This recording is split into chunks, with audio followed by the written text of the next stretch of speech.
All right, settle in, folks, because we're about to take a trip back in time. The 1960s. What a wild ride. It was like Hollywood was finally shaking off its old school vibe. Think of it as the changing of the guard. Legendary directors like Billy Wilder were still making magic, but their biggest hits were, shall we say, in the rearview mirror? And then you had these fresh faces like Peter Bogdanovich just bursting onto the scene. Black and white was still hanging around, but color? Oh, color was taking over faster than you could say Technicolor Dream. First up, let's talk about a director you might not instantly recognize. Jack Smite. Not exactly a household name today, right? But this guy directed some seriously huge stars.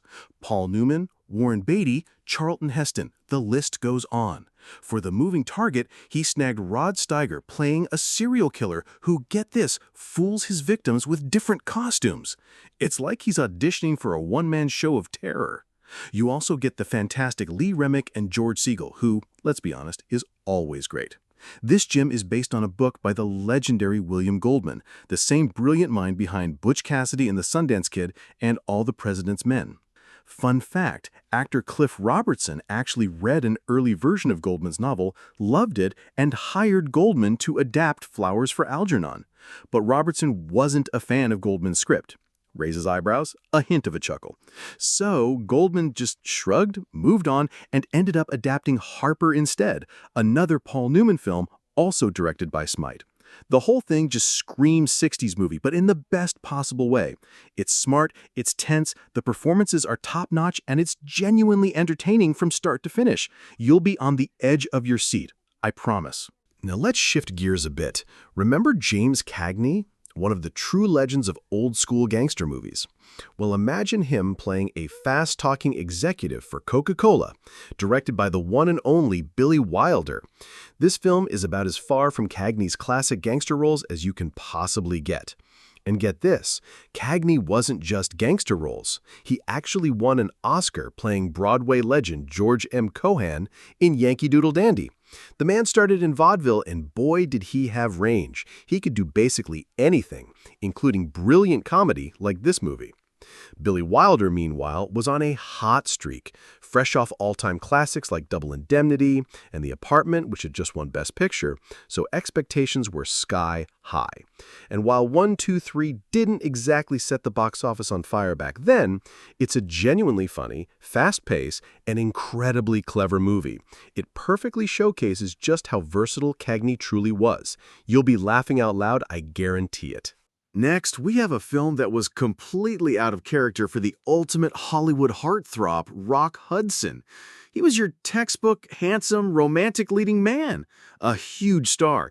So for him to take on this weird psychological horror flick directed by John Frankenheimer, the genius behind The Manchurian Candidate and 7 Days in May, was a huge risk. And get this, it was shot by James Wong Howe, a legendary cinematographer who won 2 Oscars.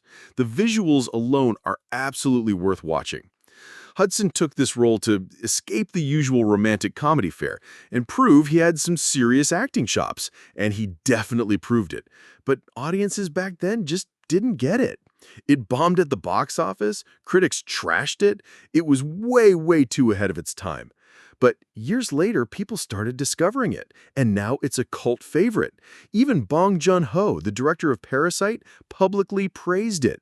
Watching it now, it's crazy to think it ever got ignored. Prepare to have your mind a little bit blown. You probably remember Crimson Tide, right? Denzel Washington and Gene Hackman facing off on a submarine. Well, back in the 60s, Sidney Poitier and Richard Widmark did something pretty similar aboard the USS Bedford. This was James B. Harris's very first film as a director, but before that, he was Stanley Kubrick's producing partner on classics like Paths of Glory and Lolita. Basically, Harris wanted to make a serious drama about nuclear tensions, while Kubrick went off and made Dr. Strangelove, a movie that poked fun at the exact same thing. Harris's film plays it completely straight, with a genuinely shocking ending you absolutely will not see coming. And keep your eyes peeled for a really young Donald Sutherland in one of his earliest movie appearances. Poitier and Widmark were incredible together. It's kind of wild they never paired up again, but that just makes this movie even more special. It's tense, it's gripping, and it'll leave you thinking. All right, prepare for some serious suspense. Based on a Broadway play, this movie stars the iconic Audrey Hepburn as a blind woman who unknowingly gets tangled up with a bunch of criminals, especially Alan Arkin, who pretends to be different people to trick her, gasps theatrically. Richard Crenna also pops up here way before becoming Colonel Troutman in the Rambo films. The American Film Institute actually put this on their list of 100 thrills and ranked it above classics like Halloween, The Matrix, and The Sixth Sense. Part of that is thanks to Henry Mancini's creepy, super unusual score. But there's one moment that's especially unforgettable. Near the climax, when all the lights go out and the screen turns completely black. Theaters back then actually turned off the house lights to make it pitch dark and crank up the suspense even further. Shivers dramatically. Years later, in 1998, the play came back on Broadway starring Marisa Tomei and Quentin Tarantino, and it got absolutely destroyed by critics. It just didn't hold up to this original film, which remains a seriously tense, super effective hidden gem, mainly because of Hepburn's incredible performance and non-stop suspense. You'll be holding your breath. Now let's talk about a legend who's just getting started, Peter Bogdanovich. This was his very first movie, and he had an amazing condition for making it. Roger Corman, who produced it, basically told Bogdanovich he could do whatever he wanted, as long as Boris Karloff showed up for exactly 2 days of filming. Karloff, of course, was best known as Frankenstein's monster in all those old horror flicks. Here, he plays an aging horror actor, which makes total sense. The story has him crossing paths with another character, a seemingly normal guy who suddenly snaps and starts randomly shooting people. Bogdanovich didn't just direct. He did pretty much everything: directing, writing, producing, editing, even acting. To get around the limited Karloff schedule, Bogdanovich cleverly used footage from Karloff's older movies, like Corman's own film The Terror, which starred Jack Nicholson. It's honestly different from everything Bogdanovich did later, but it's still fantastic. Right from the start, he was clearly a filmmaker who knew exactly what he was doing. A true talent. Based on a short story by John Cheever, this is not your typical 60s movie. Burt Lancaster stars as a guy who literally swims home pool by pool across his neighborhood, meeting different people along the way. Ironically, Lancaster was actually terrified of water, so he had to take swimming lessons just to deal with being wet all day during filming. This was also one of Frank Perry's early films as director. Perry later did Mommy Dearest, the infamous movie where Faye Dunaway plays Joan Crawford. Look closely. Legendary comedian Joan Rivers pops up briefly here too.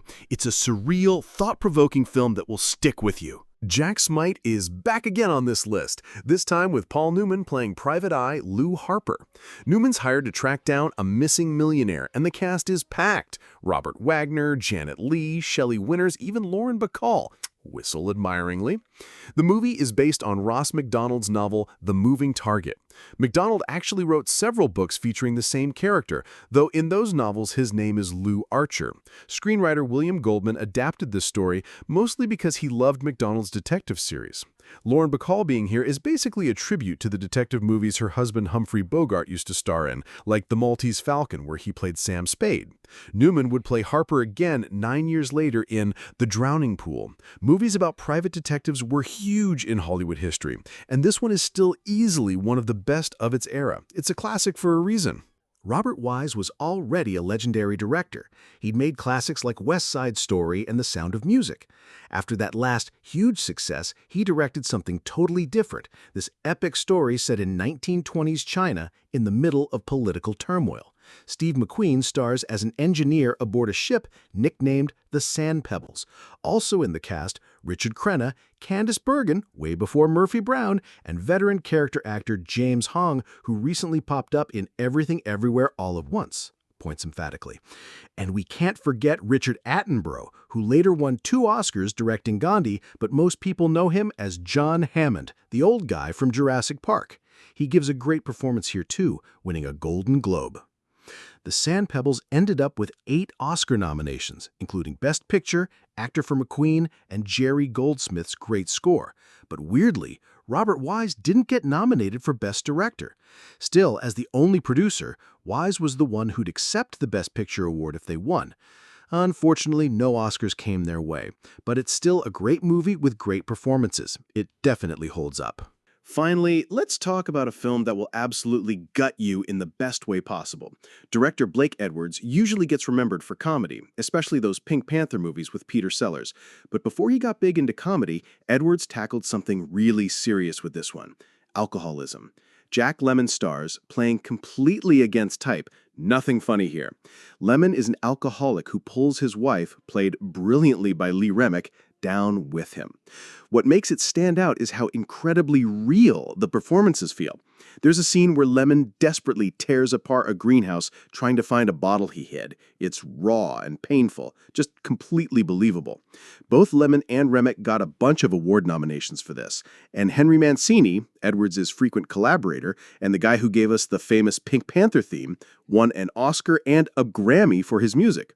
When people talk about great alcoholism movies, they usually mention stuff like The Lost Weekend or Leaving Las Vegas. But this one is just as good, if not better. It's one of the absolute best movies ever made about addiction. Prepare for a truly powerful experience. Continuing our in-depth exploration of the 1960s, a decade that fundamentally reshaped Hollywood and left an indelible mark on cinematic history, we now arrive at a comprehensive conclusion. This isn't merely a summary, but a deep dive into how these films, both celebrated and surprisingly overlooked, reflect a society in flux and the artistic boldness that define the era. We'll examine the themes, the directorial voices, and the lasting impact of the movies we've discussed, highlighting why the 1960s remain a fertile ground for discovery for any cinephile. Our cinematic journey through the 1960s has been nothing short of a revelation, peeling back layers of cultural shifts, artistic experimentation, and the burgeoning voices that would come to define modern filmmaking. This wasn't just a decade, it was a watershed moment when Hollywood, often perceived as a monolithic conservative entity, began to crack open, allowing in a fresh breeze of daring narratives, complex characters, and a raw, unflinching look at the human condition. The films we've celebrated, from the taut psychological thrillers to the searing dramas on addiction and the innovative noir, are far more than mere entertainment. They are vital artifacts, reflecting a society grappling with rapid change, challenging established norms, and seeking new forms of expression. What truly emerged from this exploration is the profound sense of transition. The decade saw the twilight of established legends and the dazzling rise of new blood. We witnessed Billy Wilder, a titan from Hollywood's golden age, still delivering sharp, sophisticated comedy with 1-2-3, 1961, showcasing James Cagney's astonishing range far beyond his gangster persona. This film, a rapid-fire satire on Cold War politics and corporate ambition, exemplified Wilder's enduring genius for witty dialogue and precise pacing. Its initial lukewarm reception at the box office, despite coming from a director at the peak of his powers, with The Apartment having just won Best Picture, underscores how audiences were perhaps already beginning to crave something different, a subtle foreshadowing of the shifts to come. Yet viewed today, its brilliance shines through, a testament to timeless comedic craftsmanship. Simultaneously, the decade introduced us to the audacious debut of filmmakers like Peter Bogdanovich with Targets. Bogdanovich, a film critic turned director, arrived with a singular vision, cleverly integrating horror legend Boris Karloff into a chilling modern narrative about a disillusioned veteran turned random killer. This film wasn't just an impressive first outing, it was a stark commentary on violence, fame, and the erosion of innocence in America. Bogdanovich's hands-on approach, directing, writing, producing, editing, and even acting, signaled the rise of the auteur, a director whose personal stamp was undeniable, marking a distinct departure from the more studio-controlled productions of earlier eras. Targets feels remarkably prescient, a dark mirror reflecting societal anxieties that would only intensify in the years to follow. One of the most compelling aspects of 1960s cinema was the willingness of established stars to shatter their carefully cultivated images, taking on roles that were challenging, uncomfortable, and often deeply unglamorous. This was a direct reflection of the era's demand for authenticity and psychological depth, moving beyond the idealized heroes and heroines of classic Hollywood. Rock Hudson's audacious leap into the psychological horror of Seconds 1966 exemplifies this shift perfectly. Known predominantly as the quintessential romantic lead, his portrayal of a man undergoing a radical identity change was a monumental risk. John Frankenheimer's masterful direction, coupled with James Wong Howe's groundbreaking, disorienting cinematography, created a film that was simply too unsettling, too far ahead of its time for audiences of the era. Its commercial failure and initial critical dismissal speak volumes about the public's reluctance to see their beloved stars in such dark, existential territory. Yet, over time, Seconds has been rightfully re-evaluated as a cult classic and a visionary piece of cinema, lauded by contemporary directors like Bong Joon-ho. It demonstrated that even the most iconic faces could be vessels for complex, disturbing narratives, challenging the very notion of identity and control in a rapidly modernizing world. Similarly, Jack Lemmon's gut-wrenching performance in Days of Wine and Roses 1962 saw him shed his beloved comedic persona to deliver one of the most raw and honest portrayals of alcoholism ever committed to film. Directed by Blake Edwards, better known for his Pink Panther comedies, this film was an unflinching look at addiction's destructive power, pulling his character's wife, played brilliantly by Lee Remick, down with him. The raw, desperate scene of Lemmon tearing apart a greenhouse in search of a hidden bottle remains a haunting testament to his incredible range and the film's brutal honesty. Both Lemmon and Remick earned well-deserved award nominations, and Henry Mancini's haunting score further amplified its emotional impact. While films like The Lost Weekend and Leaving Las Vegas are often cited in discussions of addiction cinema, Days of Wine and Roses stands shoulder to shoulder with them, proving that the 1960s were unafraid to tackle deeply uncomfortable social issues with profound emotional intelligence. And then there's Audrey Hepburn in Wait Until Dark 1967. Renowned for her grace and elegance in romantic comedies, her turn as a blind woman terrorized by criminals was a brilliant subversion of expectations. The film's masterful suspense, built through clever staging and Henry Mancini's chilling score, culminated in that unforgettable climax where the screen plunged into total darkness.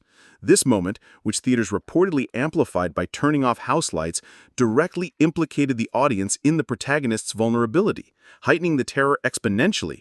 Its inclusion on the AFI's list of 100 thrills, surpassing even modern horror classics, speaks to its timeless effectiveness.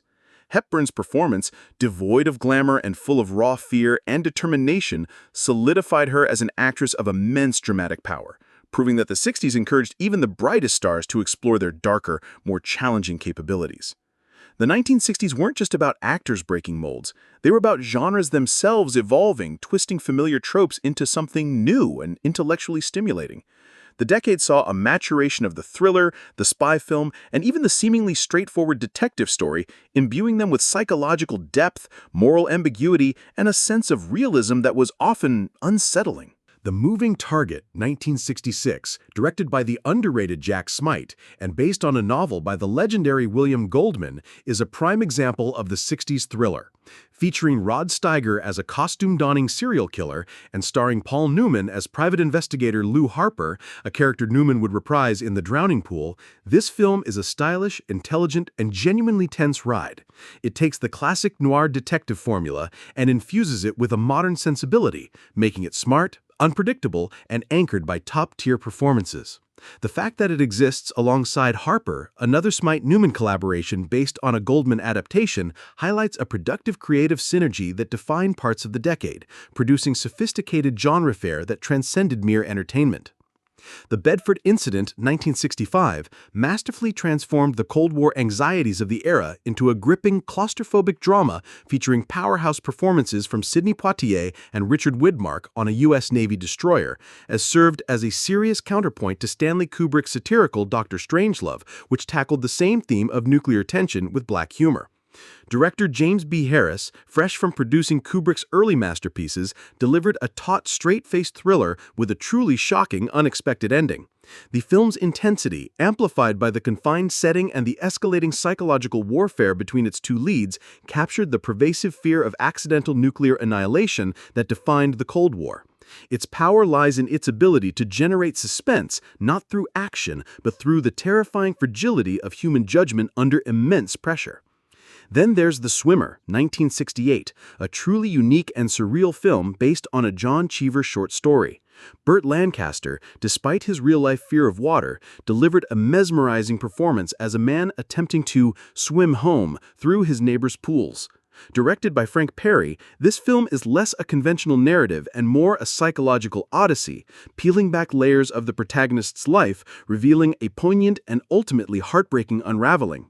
It's a film that defies easy categorization, blending elements of drama, surrealism, and social commentary. Its thought-provoking nature and lingering sense of melancholy make it a quintessential 60s film, unafraid to explore existential themes and the hidden despair beneath the veneer of suburban perfection.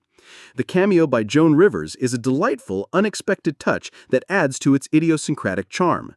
While the 1960s brought forth smaller, more intimate character studies, it also continued to produce epic films that showcased Hollywood's grand scale but often with a more nuanced approach to their larger-than-life subjects. The Sand Pebbles, 1966, directed by the legendary Robert Wise of West Side Story and The Sound of Music fame, transported audiences to 1920s China amidst political turmoil. Starring Steve McQueen in an Oscar-nominated performance as an engineer on a U.S. Navy gunboat, it was an ambitious historical epic that blended action, romance, and political commentary. The film's 8 Oscar nominations, including Best Picture, speak to its significant achievement in crafting a compelling and visually stunning narrative on a global scale. The diverse cast, including Richard Crenna, Candice Bergen, the prolific James Hong, and a Golden Globe-winning Richard Attenborough before his directorial triumphs with Gandhi and his iconic role in Jurassic Park, further enriched its tapestry. The Sand Pebbles demonstrated that even as Hollywood was changing, it could still deliver massive, historically rich productions that resonated with audiences, though perhaps with a newfound complexity in its portrayal of foreign relations and cultural clashes. The films of the 1960s, whether the celebrated blockbusters or the unsung masterpieces we've unearthed, collectively represent a pivotal moment in cinematic history. They are a testament to a decade that embraced risk, challenged conventions, and ultimately redefined what movies could be. This was a period when directors began asserting greater artistic control, when established stars sought out more challenging roles, and when narratives dared to delve into the psychological complexities and uncomfortable truths of contemporary life. The transition from black and white to the burgeoning dominance of color wasn't just a technological shift, it mirrored a societal move towards greater vibrancy, realism, and sometimes starker confrontation. The thematic range of these films, from nuclear paranoia to addiction, from serial killers to identity crises, demonstrates a burgeoning willingness to tackle subjects that were once considered taboo or too niche for mainstream consumption. More than 50 years later, these films are anything but outdated. They continue to resonate because the human experiences they explore, fear, ambition, love, loss, betrayal, the struggle for identity, and the search for meaning, are timeless. They offer invaluable insights into the cultural anxieties, social movements, and artistic innovations of their time, serving as a powerful lens through which to understand not only the past, but also our present. Ultimately, the 1960s in Hollywood laid much of the groundwork for the new Hollywood era that would follow, paving the way for even bolder, more auteur-driven cinema. The hidden gems we've discussed are crucial pieces of this puzzle, reminding us that true cinematic innovation often flourishes in unexpected places, waiting to be rediscovered by new generations of appreciative viewers. These movies are not just relics, they are living testaments to the enduring power of storytelling waiting to captivate, challenge, and inspire audiences today. So as we close this chapter, the invitation remains open. Dive deeper. Explore these incredible films from the 1960s. You might just find your new favorite, and in doing so, gain a profound appreciation for a decade that truly changed everything in the world of cinema.